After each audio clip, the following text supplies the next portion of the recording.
For Black History Month, Cheddar is highlighting the leaders that are driving the need for representation forward, helping communities become better through diversity and inclusion. And joining us now is Michigan Congresswoman Brenda Lawrence. Representative Lawrence, thank you so much for taking the time with us today.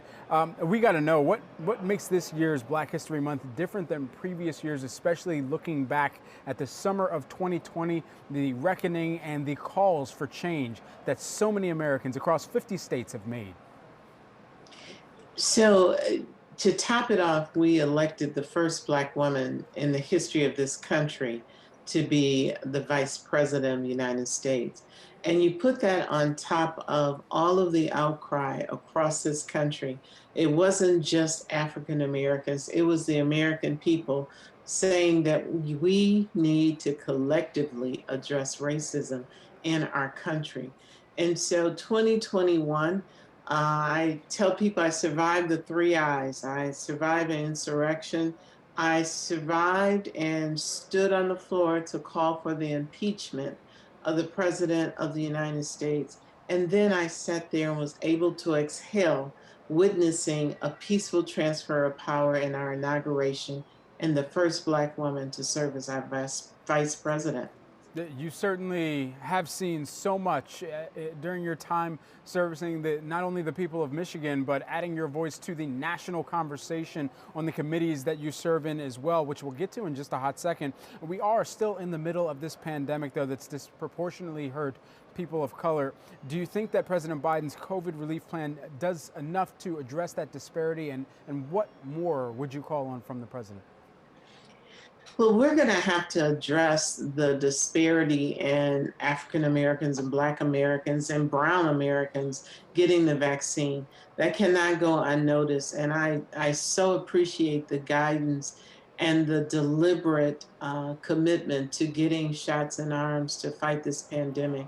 But we cannot ignore the impact this pandemic has had on small businesses, minority owned businesses, and we are going to have to really make sure that we are on top of the disparities in healthcare that cause the disproportionate amount of deaths in the Black community. So I'm confident that our new president, Joe Biden, is aware of this, he's committed to it, but we have work to do.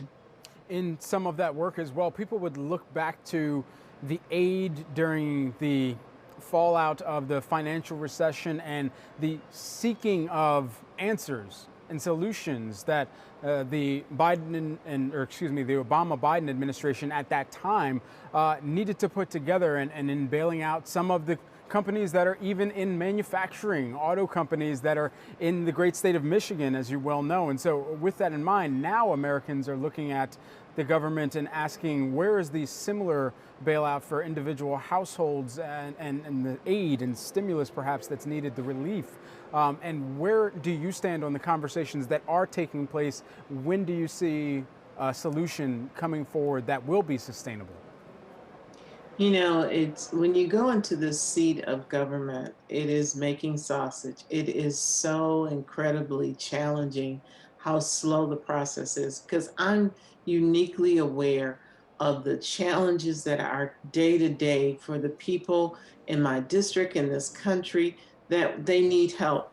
I know that we're going through a reconsideration or reconciliation to try to push forward. If the Republicans don't want to get on board, the president has said repeatedly that we're going to move forward with this support of the stimulus checks for the unemployment insurance, for relief for the rent, the cities and the small businesses. I know they talk about the collaboration and working together, but we're in a crisis and I support 100%. I took the vote to support the first step in getting closer to sending this bill forward. And we're still working on trying to get some bipartisan support, but we will get relief to the people. And we are not going to be held hostage and not respond to the cry from the communities to get this country back on track.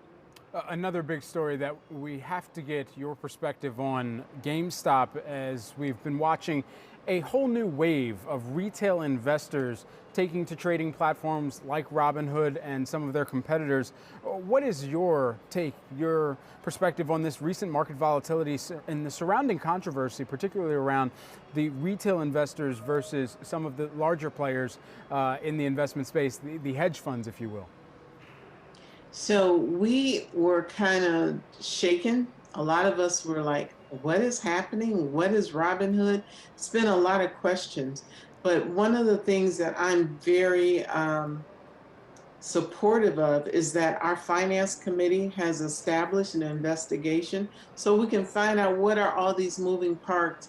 What do we need to regulate and what do we need to legislate that will stop this ability of these different industries taking advantage of our market? You know that our stock market, you just reported on it, is extremely important to so many retirement funds, which I'm so passionate about. I know rich people get rich off of the market, but we have to pay attention to pension funds, to insurance packages from our unions, that we protect this industry and stop any attempt to dismantle it or to make it unstable.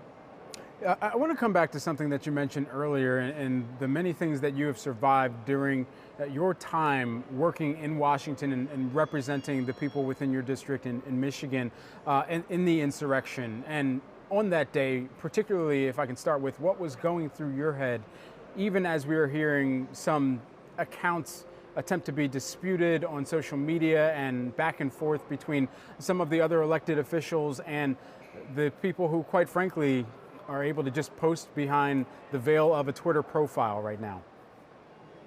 Well, I want everyone to know that I was literally on the floor because, Michigan was one of the contested states. So I was sitting there waiting my turn to go to the mic to fight and to answer questions about the validity and the reliability of the Electoral College votes. And to be on that floor. Now, I want you to know something. I'm from Detroit. I'm a strong Black woman. I understand survival, but to have the police come in, lock the doors, and tell us to seek shelter, then to tell us to put on gas masks, and then to hear this mob just banging on the door and yelling, and I'm sitting there going, "Oh my God, am I going to die today?" And, I'm thinking, I went back to why I wanted to do this, to make change, to look at policy that will raise the quality of life. And here I am under attack. And this is something I want everyone to understand. The Republicans who were on the floor were running out, seeking shelter, and also putting on gas masks. So this was not about a Democrat or Republican issue. This wasn't about the rights of the Republican Party. And then, two, to know that they're saying hang Pence. This is something, when I stood on the floor and called for impeachment, I meant it with every fiber of my being. And that what we saw, the disrespect for the citadel of our democracy, but the intent. And after I was able to watch some of the clips and to see the zip ties, and there were guns and there were bombs, and I'm saying, my God, what did they want to do to us? If they had been able, if we had not been exited out of that room and they were able to bust through those doors, what was the plan? And Hmm. people died that day. Right. And so to say, just look over this, let it go, he's gone. No, if I, as a Black woman, or you were in a car where the people in that car went in and shot and robbed a bank, and I would be considered an accessory. We have on record a president of the United States assembling and directing an army of people against our government. That is unacceptable, and accountability must be had.